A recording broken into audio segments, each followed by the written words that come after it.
You're watching KOMO-TV, Channel 4, Seattle. It has been said that everyone shall exert himself in that state of life in which he is placed, to practice true humanity towards his fellow man. On that depends the future of mankind. Enormous values come to nothing every moment through missing of opportunities. But the values which do get turned into will and deed mean wealth, which must not be undervalued. Tonight's subject, Father William Treacy. The program is Challenge. Challenge was launched in the fall of 1960 and aired for 14 years. The purpose of the program was to break down the barriers and bridge the gap between all faiths. Each week, the panelists would discuss issues common to all.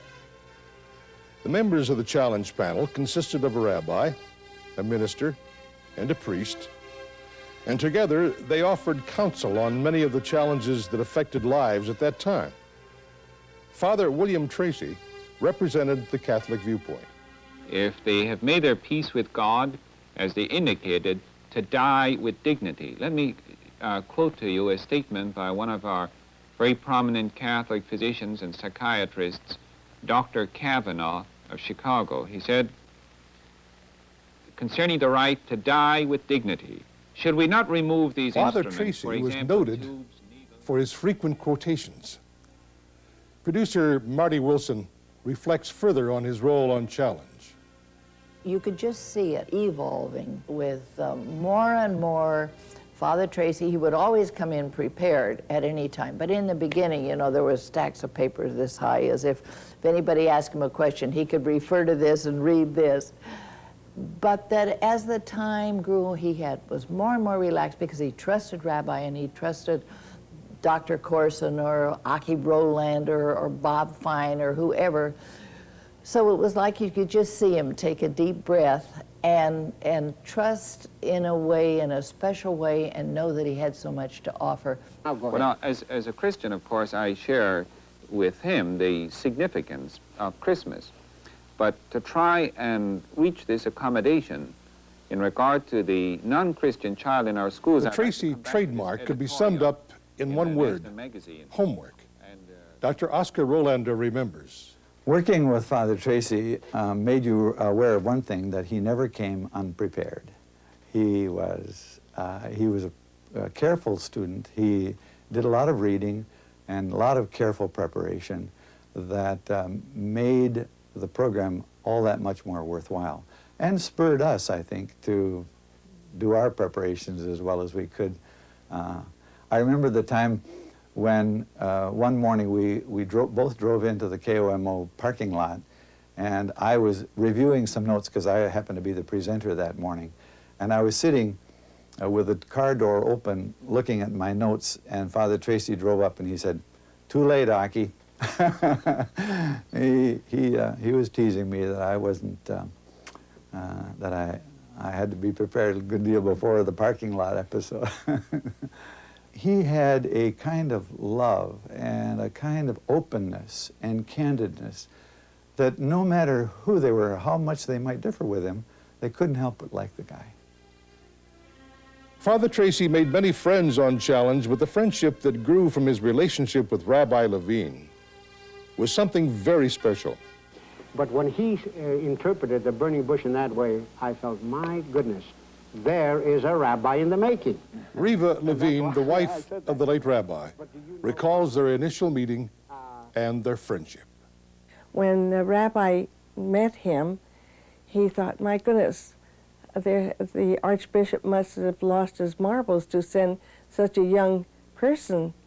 Rabbi soon found out that while Father Treacy looked young, he was a very mature young man and very bright. As time went on, the relationship grew closer and closer and warmed up and really became very intimate, so that Father Treacy did confide in Rabbi. It was a father and son relationship. This relationship imbued Challenge with a unique chemistry. and provided Northwest viewers years of memorable programming. A high point would surely be a series of challenge programs filmed in the Holy Land. It was a pilgrimage Father Treacy and Rabbi Levine had long dreamed to take together.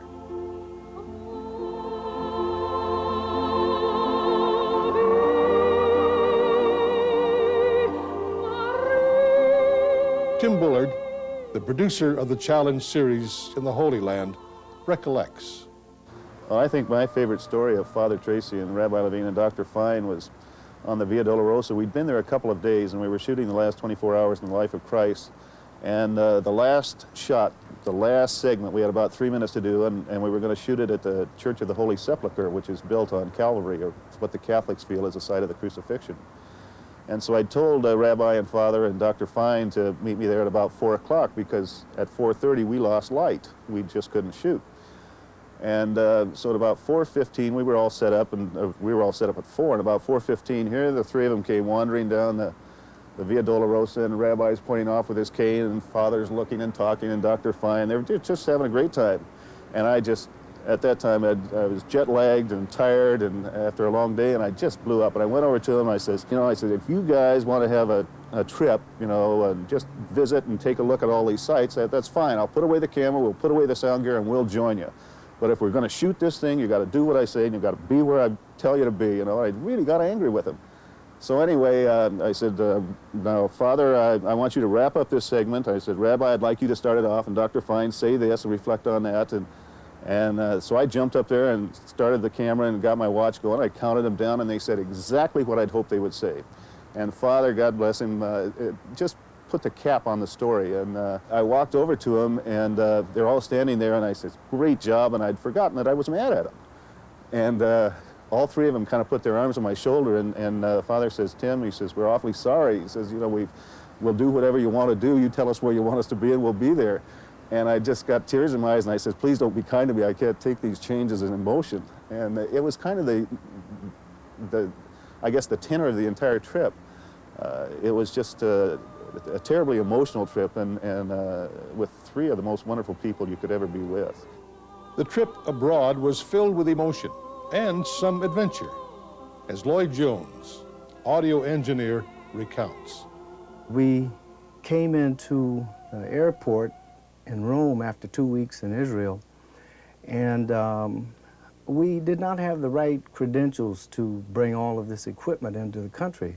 And so they confiscated it all, and we knew that we had to do a program in Rome over the next 3 days.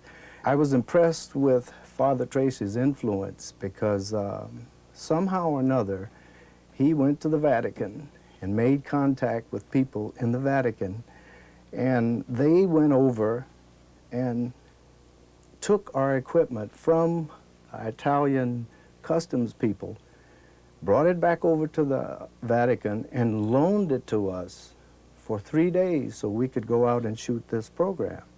How Father Treacy pulled that off is one of those things that I'll never know. I was quite impressed with his influence.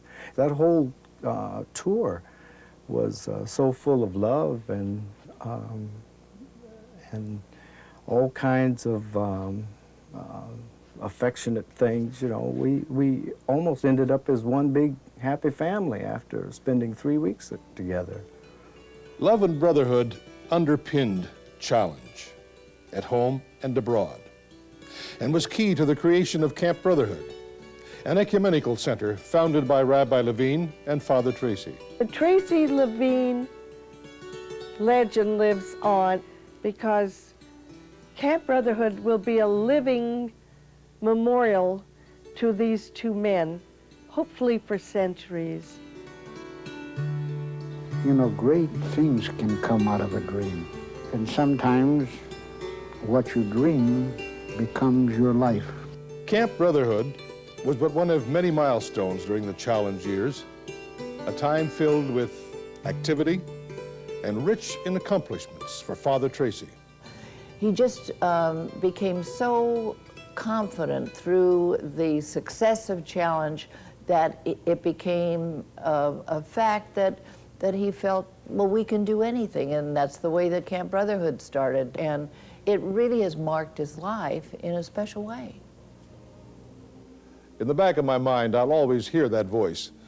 Not the rich voice of a polished orator, but a high-pitched voice with a slight brogue to it, recalling the hills and dales of the land in which he was born and from where he had recently come. The Ireland that had given birth to so many men of the cloth. It was a voice of persuasion and conviction. And at the time I first heard it, a voice that trembled slightly. For unlike the well-trod trails of his homeland, it was a new road he was traveling, the road of ecumenism, the coming together of different faiths. And here he was, the voice of Catholicism, with the smile of an Irish waif. For 14 years, the Treacy image left an indelible mark on the marketplace of television and on those of us who worked with him, nor has time dimmed that image. He continues to cast his bread upon the waters, and we see what that means in response to this man whose public life and his private life is an inspiration to us all. We stand in awe of God's workings through this humble Irishman. But mostly I remember how it was at the beginning, almost 30 years ago, when ecumenism was all new and untried, and when a friendly smile helped to soften the glare of the studio lights and the probing eye of the television camera, and with a voice that hinted of the likes of old St. Patrick himself, Father Treacy entered our lives for good. Happy birthday, old friend.